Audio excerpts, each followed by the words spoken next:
This is Optimal Living Daily, episode 2676, Creating Space in Times of Transition by Robinson of Athena Wellness.com.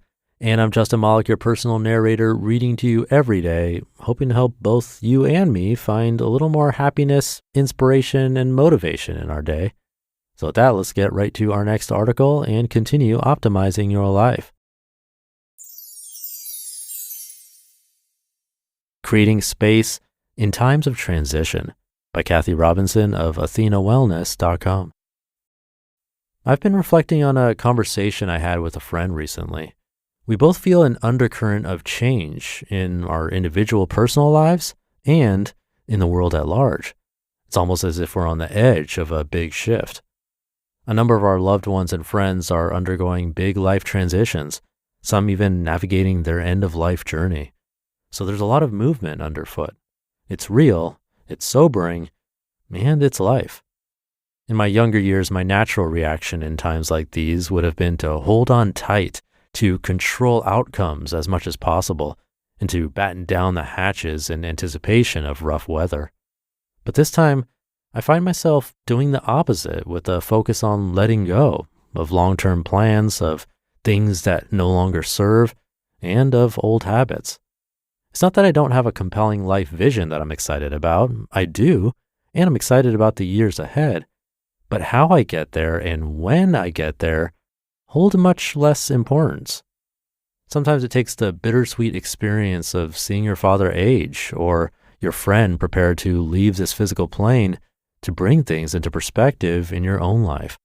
And I'm feeling like this is a time of deep examination and deep appreciation for the life that I get to live today. Maybe what's on the other side of walking loved ones to the end of their lives is a rebirth for us. And I'm finding that it's time well spent to reflect and make changes now, so when it's my time to leave this earth, I can do so without regret. Learning from experience and living to the fullest seem to be emerging themes as the new year draws closer. It's yet another deepening layer of living wholeheartedly. I've been working with these themes for a few months. Here's a glimpse into how it all began to unfold. Back in August, when I learned of a friend's decision to forego further cancer treatment, I made it a practice to sit outside on my deck, sipping my coffee early each morning. I began to think about what it would be like if I learned I only had a few months left to live. This led me to pick up my journal and make a mind map of what I desired at this stage of my life. A mind map is a free-form diagram used to brainstorm in order to find new connections. And for me, it frees up the structure of formal writing and allows me to be open to inspiration and surprise. For the first few mornings, I just sat with my journal, mapping out different ideas of how I desired to live my days. When the page was filled, I picked a thread that I found compelling, and I explored it further on a clean page. Eventually, I came up with 3 themes I wanted to work with and created related actions to keep me focused on what matters most to me today and my future. For me, it came down to these 3 things.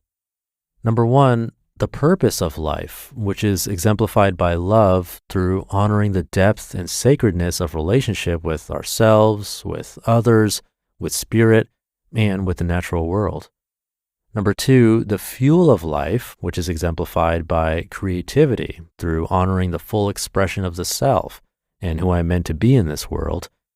And number 3, the game of life, by exemplifying how I live in this sensory physical world through the way I show up each day.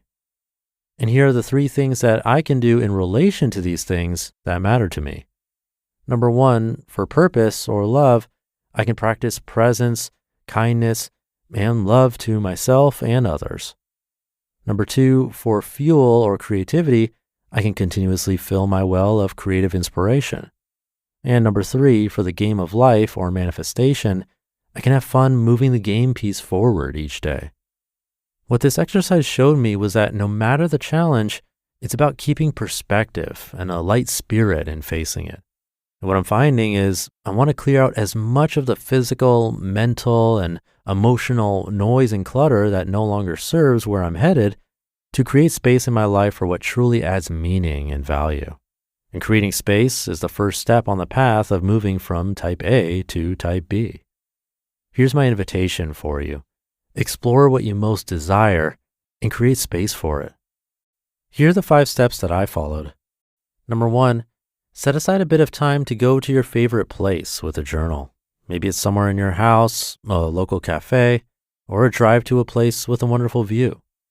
Number 2, turn to a clean page and in the middle of it, write, "What do I desire?" and draw a circle around that phrase. Number 3, spend some time free associating, following your trail of thought, noting all the people, places, activities, and experiences that fuel you. Number 4, when that feels complete, take a look at your notes and find a few items you feel compelled to explore further. And number 5, create a few simple actions that you can do each day to begin to incorporate these elements into your life. I hope you share with me what you discover through this process, and I'll continue to share what I'm learning with you. I feel like I'm in the early stages of a new adventure heading off into uncharted territory, and the way I've prepared for journeys before in my life will not serve me now. This is about finding new ways to move forward, and in doing so, finding deeper means of expression, of discovery, and of relationship. So when my time comes, I'll leave this world with the knowledge that I lived life to the fullest. And as my fellow New Jerseyans sang, I did it my way.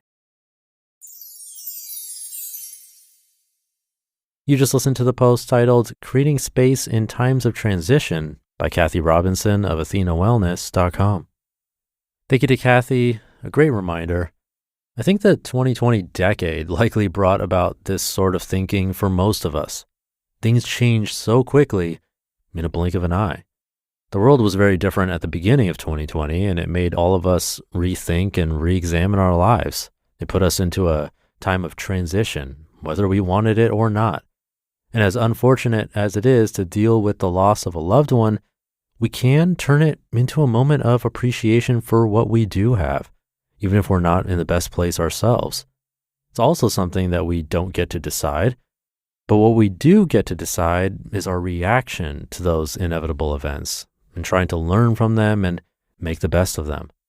Kathy used her journal as a resource in a hard time, and that's just one simple thing to try among many. At the end of her post, she actually shared some prompts that might spark something in you. So here they are. If you knew you were coming to the end of your life, would you have any regrets? Would there be things you desired to do and didn't? And how might you create the space to invite the things that hold the most meaning and value for you today? So some good questions to think about. Thank you to Kathy for that. And thank you for being here. Have a great rest of your day. And I'll be back tomorrow on my birthday, actually, with another post where your optimal life awaits.